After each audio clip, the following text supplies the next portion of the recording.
Every year at Siege, we reveal the economic contributions of the Georgia video game industry. Following this, we'll have Nick Lang returning as a keynote. I really like his video game publishing framework. Check it out. And then, of course, the town hall meeting. I'm really happy to have Dr. Jay O'Toole back with us. He wasn't able to join us last year at Siege, but he was a regular before that, and now we have him back. And Jay has again completed this report for us. And this year, in addition to showing you what's up with 2019, he's gone back through the research and put together a really nice look at the changes over the years. I find this to be a wonderful look at where the game industry is now in Georgia and how it's gotten there. Dr. O'Toole, if you take it away. Absolutely. Well, thank you for that introduction. And it is really great to be back at Siege. I know it's all virtual. There are some downsides, obviously, to the pandemic, but for me, this is great to be back. It's great to see everyone, or at least be seen, I guess. This has been a really fun project for me to work on. Moved to Atlanta back in 2013, quickly met Andrew and became involved in the Georgia Game Developers Association while I was at Georgia State University. I'm now at Old Dominion University up in Norfolk and Virginia Beach, and continuing this really important work. It's been a lot of fun, so thanks for having me again today and to be able to continue this work. So let's just talk a little bit high level here. Game industry as a whole continues to grow. It is a very large and important industry worldwide as well as the U.S. It's expected to generate about $159 billion in revenue in 2020. In 2018, the game industry alone generated $43 billion. And this past year, the video game software publishing revenue exceeded $28 billion. Over the last 5 years in the United States, we've seen about annual growth rates right around 9%, and Georgia has actually been much higher than that, which is exciting that Georgia has been growing faster than the national averages. So let's just talk a little bit more about, again, a high level here. I think this is a really interesting quote. I know we're talking about Fortnite, not a Georgia-based game, but still apropos, I think, is that games have become so ubiquitous around the world, here in the United States, that large entertainment companies are no longer seeing their direct competitors with each other. So in this case, with Netflix streaming services, they are less worried about the competition they have about each other and more worried about the competition they have through substitutes like gaming, which I think is exciting for the game industry, and it just speaks to the power that substitute products like games have for the entertainment industry, as in terms of movies and streaming services, but how impactful it is. It just continues to outperform other entertainment spaces. So a little bit about the report, the methodology. So each year we conduct a census of Georgia-based game companies provided by the Georgia Game Developers Association. I do some vetting on that as well. We look through lots of different sources for primary and secondary data. We conduct electronic surveys that provides most of the data for the reports. We also conduct LinkedIn requests if some of you may have received those as well. Make phone calls and then use some archival data as well. We use standard modeling procedures for economic impact analyses. We use a regional input-output model and RIMS-2 estimates provided by the Bureau of Economic Analysis. This takes into account multipliers based upon direct, indirect, induced effects that are regional specific. So it counts for the respending and spending that leaks out of the region. So these are robust estimates provided by the Bureau of Economic Analysis, and we use those for this economic contributions report as well. So let's talk a little bit about the history here. Andrew said that, one of the things I did this past year is look back at those 5 years, actually look back a little bit further too as best I could. And as of 2019, there were 136 Georgia-based companies. And I continue to see a steady increase over the years. It started to plateau around 2016, but that plateau remember, this is a net gain. So we see new companies come in each year. Unfortunately, we do see some companies exit. but generally a lot of growth, especially since 2005 when those tax credits were first introduced. Over the last 5 years, again, we continue to see revenue growth. 2019 estimate is $480 million in revenue, continues to surpass national averages in terms of the gain year-over-year gains. It's growing at I believe, 11% clip right now, so over last year. We have about 4,000 full-time employees in the state of Georgia with 440 new hires in 2019. Again, it's pretty stable over the last couple of years.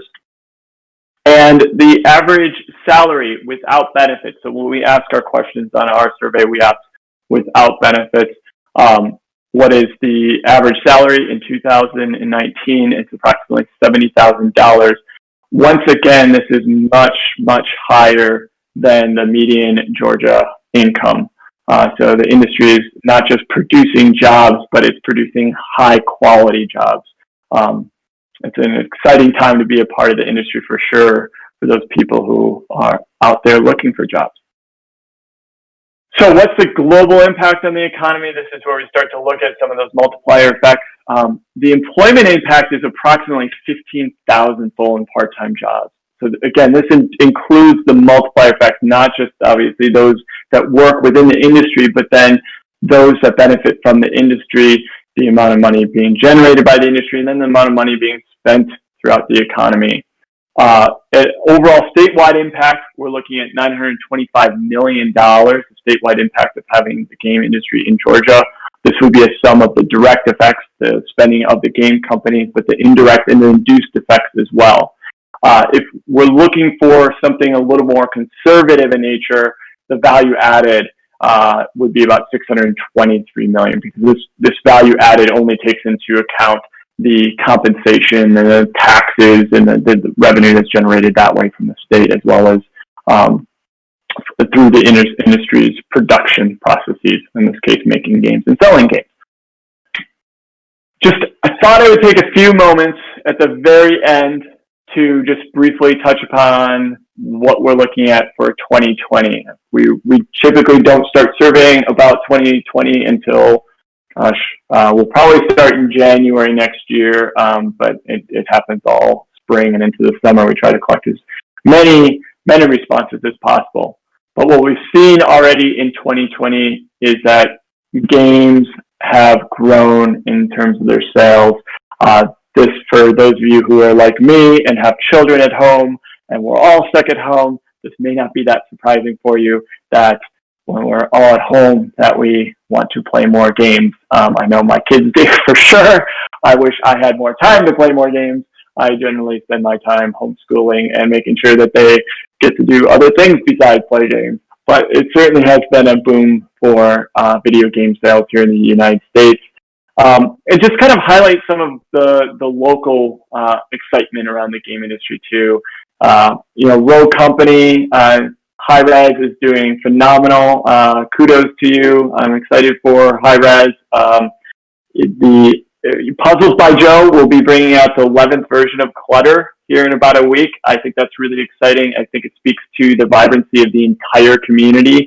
We have games that appeal to large groups of people, and we also have games that excel in the niches that they perform in. So good luck, Joe, with your 11th Clutter. And then, Maneater just launched on the next-gen consoles, and so Tripwire, continues to do really great. There's so many great companies here in Georgia, and I think that the future looks positive for the state as a whole, and the data seem to suggest that we're going to continue to see further growth in the future. So with all that being said, I think it's been a banner year, and 2009 was a banner year. Let's hope 2020 is a banner year for the game industry as well. I know, Andrew, you're taking a look at questions on the chat.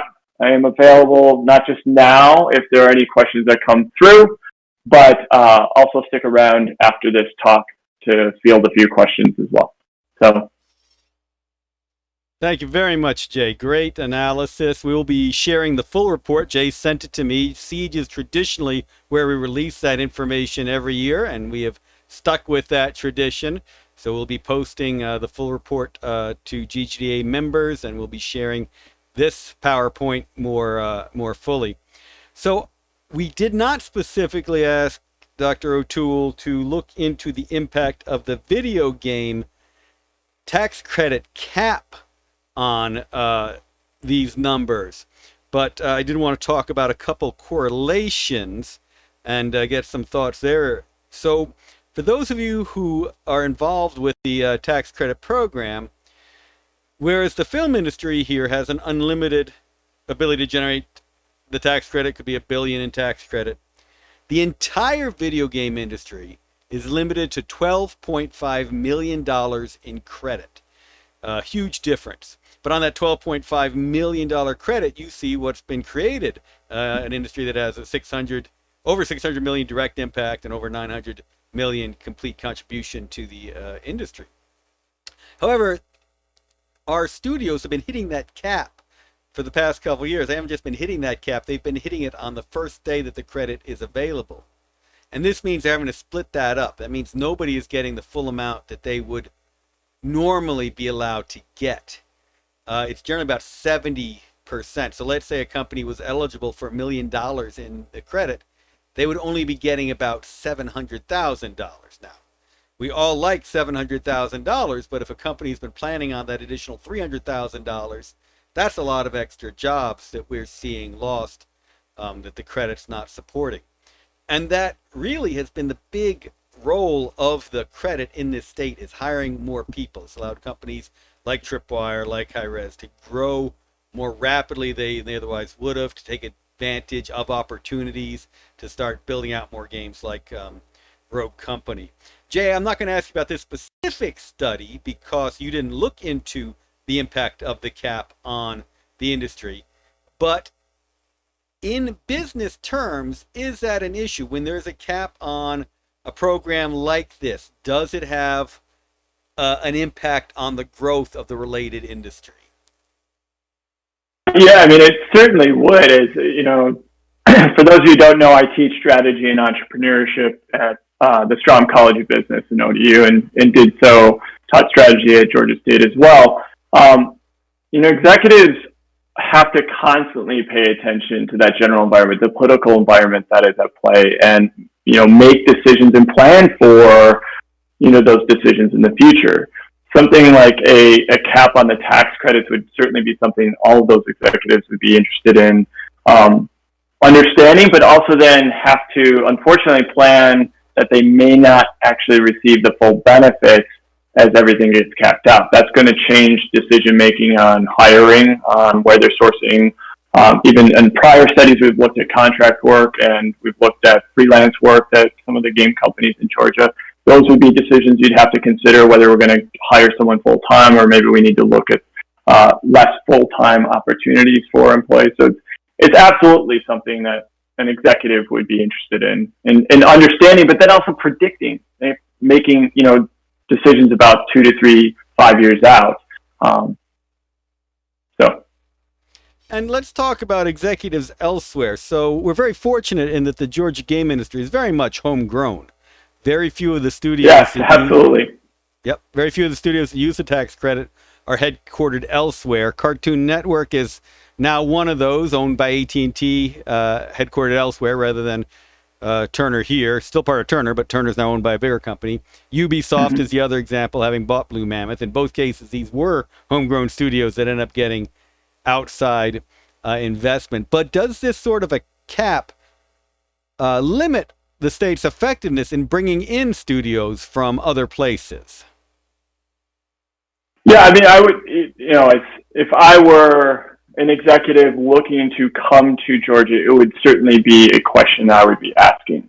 So what is the political appetite to support the industry? And do we expect that political appetite to grow further in the future, remain stable, or are there questions to whether or not it will continue to be supported? I think on the plus side, Georgia has done a great job over the years encouraging the creative industries as a whole. And that has helped not only the home growth companies, but it's attracted the attention of others from outside of Georgia to pay more attention to what's going on here. Ultimately, if that support isn't continued, then again, executives just have to question, the stability. It's really uncertainty that drives a lot of decisions when it comes to executives. You'll read about this in the news all the time.